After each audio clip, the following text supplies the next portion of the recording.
Ganyan kami dito, no? Kanya-kanya kaming sandok. Yan, mga bisita ko. Hindi sila bisita pag pumunta dito sa bahay. Bahala sila sa buhay nila. Di sila iniintindi. Kung magsasandok sila, bahala sila magsandok. Ano sila? Oh, ayan oh, yung isa oh. Sandok siya ng kanya. Hindi ko sila iniintindi sila. Bahala sila kung kakain kayo o hindi. Si, ano yung isa? Eto.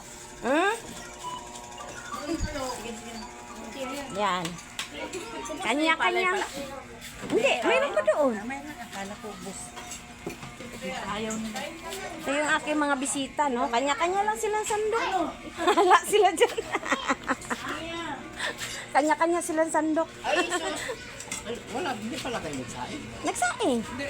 Nagkain din, ha? Kayo, kami, kumain na. Hindi nga namin inano doon sa ano, may, yung mais. May mais pa doon. Mais lang to sinandok yun to eh. Oo nga, mais nga. May palay din doon.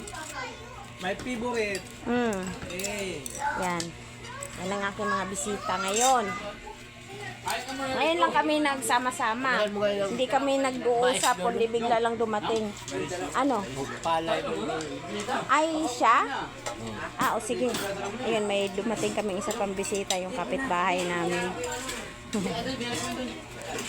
Sige. Nagkakagulo sa maliit kong bahay. Siksikan sila. Sabi mo doon na, nagagawan. Nag-aagawan. Nakakatuwan tignan sila eh.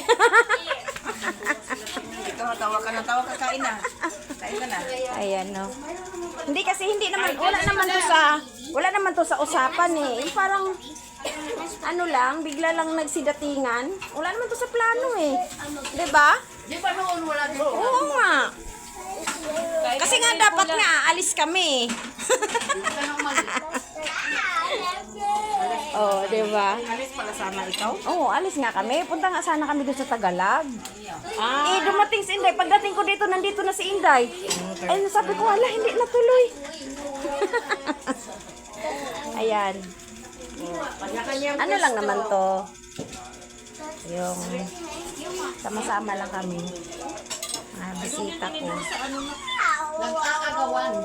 Nag-aagawan ng pagkain. Ganun talaga. Sando.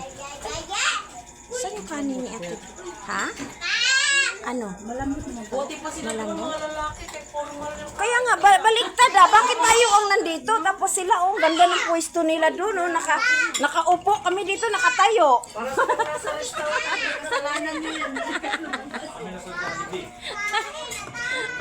Sila doon, ayos ang pwesto ninyo ah. Kami dito mga babae, parang ang gulo natin ah.